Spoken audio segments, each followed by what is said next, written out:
अस्सलामुअलैकुम नाज़रीन,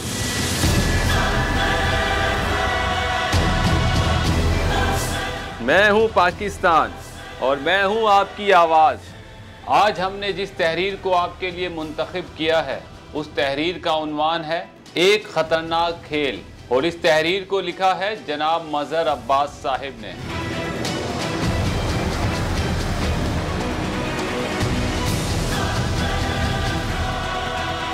लिखते हैं कि क्या मजाक बनाया हुआ है, हमने अपने मुल्क का कौमी सलामती के नाम पर कौम को ही तकसीम करके रख दिया।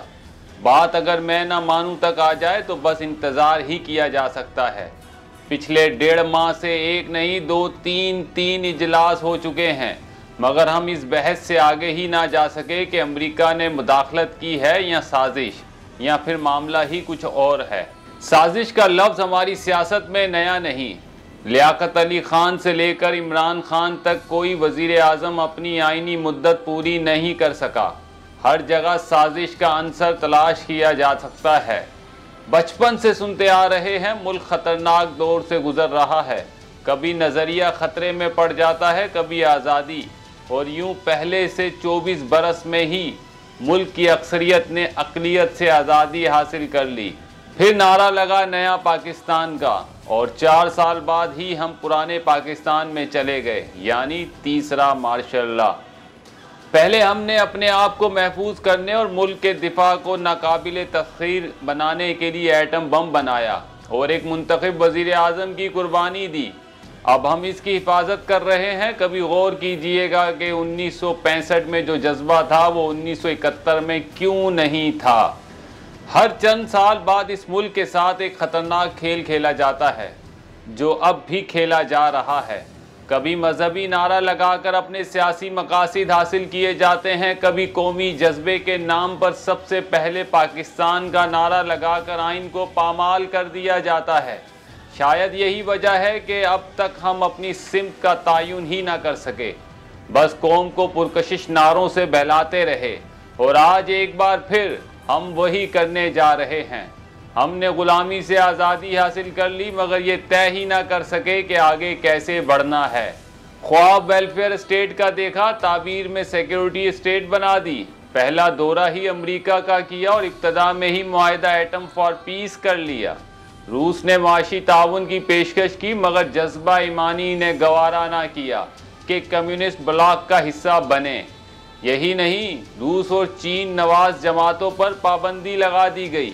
अपने पैरों पर कैसे खड़े होना है ये कभी सीखा ही नहीं। नतीजा ये निकला कि ना हम सियासी तौर पर मजबूत हो सके, ना माशी तौर पर, और ना ही मजहबी तौर पर, कि बरसों गुजरने के बाद भी हम ईद के चांद पर लड़ते हैं। जुबान और फ़िरका बंदी के नाम पर एक दूसरे का गला तक काट देते हैं। अपने मुखालिफों को गद्दार कहना और अपने आप को सबसे ज़्यादा मुहिब्बे वतन साबित करना भी हमारा 75 साल का महबूब मशगला है। कौन मुहिब्बे वतन है जो अपने वक्त में गद्दार नहीं ठहराया गया? बलोचों, पख्तूनों, सिंधियों और उर्दू बोलने वालों के बाद अब तो बहुत से पंजाबी सियासतदान और दानिश्वर भी गद्दार ठहरे।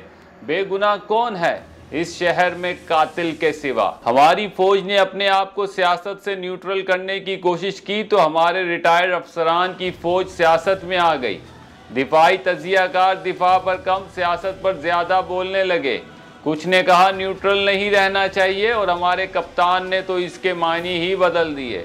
हालांकि 2014 में उन्होंने ही नारा लगाया था कि एम्पायर न्यूट्रल वही लेकर आए, और हर बार उसकी उंगली की तरफ देखते रहे, मगर उंगली खड़ी ना हुई।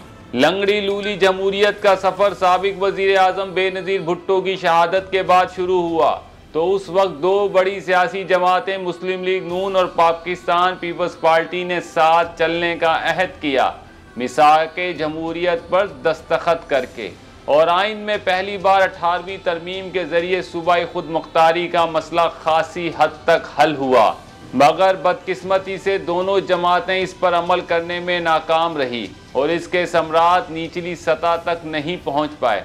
फिर वो खुद भी तकसीम हो गई और एक तीसरा ऑप्शन इमरान खान और पाकिस्तान तहरीक इंसाफ की शक्ल में सामने आया। इसका अरूज उन 2 जमातों की नाकाम पॉलिसियों का नतीजा था। मगर ये बात जमहूरियत मुखालिफों को हजम करने में मुश्किल पेश आई कि एक नई जमात का और नए लीडर का आना इस जमहूरी तसलसल का हुस्न है जो उनको बुरा लगता है। इस सब का नतीजा ये निकला कि हमारी सियासी तारीख में पहली बार 2008 से 2013 और 2013 से 2018 तक दो हुकूमतों ने अपनी मियाद पूरी की और पुरअमन इंतकाल इक़्तिदार हुआ, चाहे दोनों अदवार में दो दो वज़ीर आज़म आए। शायद अब भी ऐसा ही होना चाहिए था और तीसरी हुकूमत को भी मियाद पूरी करने का हक था। इस बात को रहने दें कि कौन कैसे आया, क्योंकि आप भी दूध के धुले नहीं। इमरान खान 5 साल पूरे करता तो मुसलसल जमहूरियत के 15 साल बनते। अब पिछले चंद माह में ऐसा क्या हुआ कि एक तरफ मरासला को बुनियाद बनाकर अमरीकी साजिश या मदाखलत के ज़रिए अदम एतमाद की तहरीक को पेश करने और कामयाबी का इल्ज़ाम लगाया जा रहा है, तो दूसरी तरफ ये भी कहा जा रहा है कि अगर इस्टेब्लिशमेंट से ताल्लुकात बेहतर रहते तो हुकूमत कर रहे होते। आखिर खुद ही बता दें कि कौन सी बात दुरुस्त है। तनाज़ा एक के बाद दूसरी मतवक्का तकर्रुरी की खबरों पर हुआ या यूक्रेन पर हमले के बाद रूस के दौरे पर। अब हमारे साबिक वज़ीर आज़म एक आज़ादी मार्च करने जा रहे हैं। 75 साल पहले अंग्रेज़ से आज़ाद हुए, भारत से अलग हुए, अब अमेरिका से आज़ाद होने जा रहे हैं। बेदारी और खुददारी अच्छी चीज़ है और जज्बा भी नेक, मगर ये तो बता दें कि माशी कुव्वत बनने का प्लान क्या है। कौमी सलामती के नाम पर कौम को तकसीम ना करें, यही देखता आ रहा हूँ। आगे बढ़ते बढ़ते फिर बरसों पीछे चले जाते हैं। अल्लाह खैर करे। इसके साथ ही इजाज़त दें। अल्लाह हाफिज़।